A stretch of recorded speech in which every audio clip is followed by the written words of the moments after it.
প্রবাসী অধ্যুষিত জেলা হিসেবে সাধারণ মানুষের পাশাপাশি ফেনীর রেমিটেন্স যোদ্ধাদের বিশেষ গুরুত্ব দিচ্ছে স্টারলাইন পরিবহন।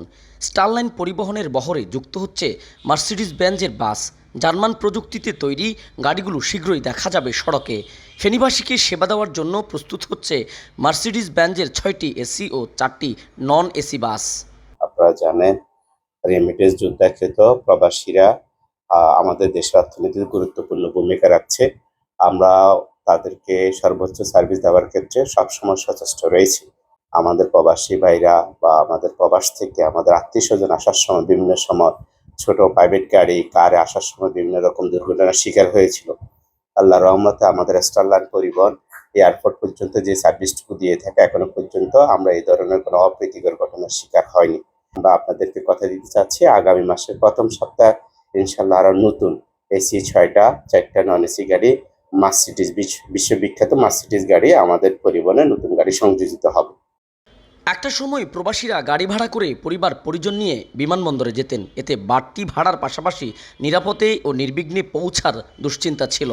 কিন্তু এখন খুব সহজে এসি বাস 460 টাকা এবং নন এসি বাস 420 টাকা দিয়ে বিমানবন্দরে পৌঁছে যায় প্রবাসীরা। এতে অর্থ ও সময় দুটোই সাশ্রয় হয়। স্টারলাইনের এমন সেবায় খুশি ফেনীর প্রবাসীরা। আমি তো যাচ্ছি কাতারে। এখন আমাদের ফেনী থেকে স্টারলাইন খুব ভালো সার্ভিস দিচ্ছে। আমরা যদি অন্য গাড়ি দিয়ে যাইতাম অনেক টাকা খরচ হতো, তার ভিতরে যে বাসে যাইতেছি তার জন্য আমরা অনেক সুবিধা পাইতেছি আর কি। সো সবাই এখান থেকে বাসে যাওয়ার চেষ্টা করবেন গাড়ি ছাড়া। স্টারলাইন পরিবহন অনেক ভালো সার্ভিস দিচ্ছে। জানা মতে ফেনীতে একমাত্র স্টারলাইনই বেটার সার্ভিসটা দিয়ে থাকে, কারণ ফেনীতে আর কোনো নাই ওইভাবে। আর এনি টাইম 15 মিনিট পর পর যেহেতু বাস হয়, আমাদের জন্য এইটাই সুইটেবল হয় যে আমরা নির্দিষ্ট টাইমে যে কোনো জায়গায় যেতে পারি। আর সার্ভিসের ব্যাপার বলতে গেলে দুই একটা খোটা চাল তো থাকবেই, দুই একটা খারাপ হয়, কিন্তু অ্যাজ ইউজুয়াল ইন এভারেজ ওনাদের সার্ভিসটা ভালো। আমি ব্যক্তিগতভাবে স্যাটিসফাইড এবং আমার ফ্যামিলিও স্যাটিসফাইড। স্টারলাইন পরিবহনের দক্ষ ও প্রশিক্ষিত ড্রাইভার, ধূমপানমুক্ত পরিবহন এবং নামাজের বিরতির জন্য ইতিমধ্যেই মানুষের নজর কেড়েছে পরিবহনটি। তবে আলোচনার পাশাপাশি সমালোচনাও রয়েছে এই পরিবহনের বিরুদ্ধে।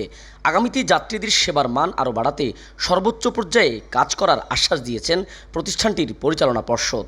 তানবীর চৌধুরী, নিউজ ডেস্ক, অনুসন্ধান 24, ফেনী।